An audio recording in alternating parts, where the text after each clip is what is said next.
Hi, I'm Christine Kane, and I am videoing here from Tucson, Arizona, where I'm here meeting my Platinum Inner Circle Mastermind group. And today's topic that I'm doing for this video is slow down to speed up. Now, that is actually an expression that I heard first from my own coach, Cherie McConnell. And where that came from was last year, at the end of the year, she and I were both actually looking at how I do my women's retreats, because what had happened was I'd gotten a little burnt out, and whenever I experience some kind of burnout, or whenever my clients experience that, though it's tempting to say, wow, I just need to toss out the what I realize is that what you really probably need to start looking at first is the how. And that's what I started looking at, and that's what people call systems. You know, that's where we actually create systems in our business. So if, for instance, you don't like sending out the contracts in your business, or you don't like a certain way the email exchanges go when you get a speaking arrangement, what often needs to happen is the how needs to change, the system, how it works. And what I realized with my women's retreats was I was getting very tired, because the system was such that someone would get interested, they would write me an email, I would write them an email back, and then they'd write me another email. And there was absolutely no system. It basically meant that I was always answering emails. So what I did was I tore it all apart, I broke it down, and I created an entire new system based on a new shopping cart, based on autoresponders, and it made it easier for the client, people who wanted to come to my retreats, and it made it easier for me, because I am terrible at keeping up with stuff like that in the moment. So everyone became happier all around. And in the middle of it, because it took about 5 or 6 weeks to actually break it all down and then build it back up. And I was saying to my coach, I said, you know, people talk about systems, and they talk about needing to create systems, but they don't ever talk about this part of it, how it takes a while to break things down and to redo them. And she said, yeah, you know, that's actually, it's called slow down to speed up.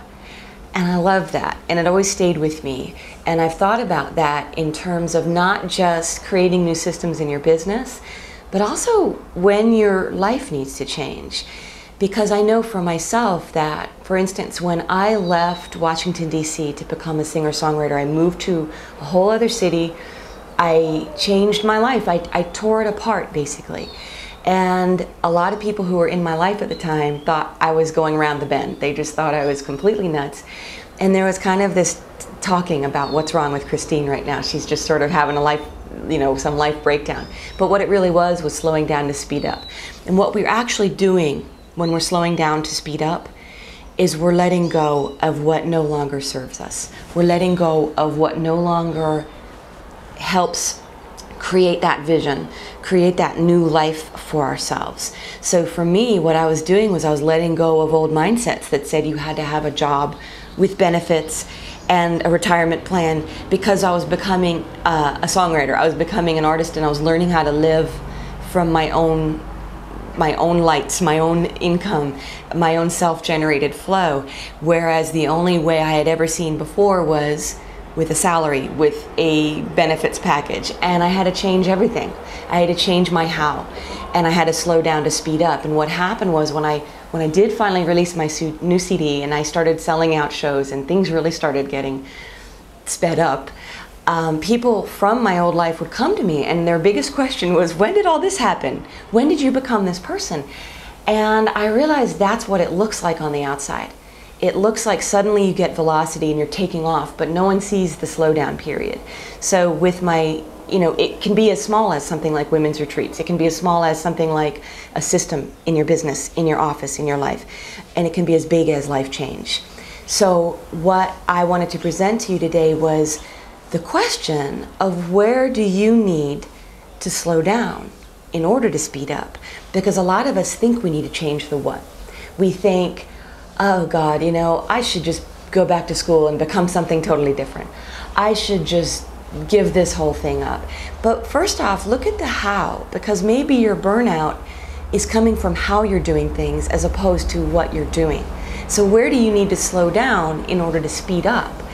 And for my clients, people I'm working with right now, I'm about to do a teleseminar a big one called Uplevel Your Business, and it's going to be about changing the how of your business, becoming a better marketer, becoming a better presence online, and how I did this. When I'm working with clients now, when we're talking about their businesses in particular, which is what sparked me doing this teleseminar, their biggest question is, well, how do I know this is even going to work? How do I know if I slow down, I'm ever going to speed up? And that's a very valid question. I get that. And what has to happen is a little bit of faith. And what you have to realize is that the reason 98% of people in this world don't change is because they're scared of that very thing.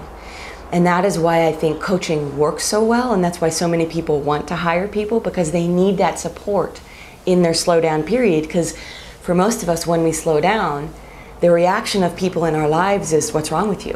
What has happened to you? And you need that. You need that little bit of support of someone saying, no, you're changing the how. It's good to slow down before you speed up. Because otherwise, you get in that model that is so prevalent right now, which is just go faster. You know, if things aren't working, just push harder, go faster, get a venti coffee instead of a grande at Starbucks, and work harder and go faster. And that usually, of course, ends up in burnout. It ends up in unhappiness. It makes people not feel authentically connected to their life path. So my question for you today then is, where do you need to slow down in order to speed up? And it can be small things. It can be like how you're putting on a retreat and the process of that. Or it can be big things, like what needs to change in my life, in my business, in how I show up each day. Where do I need to slow down to speed up?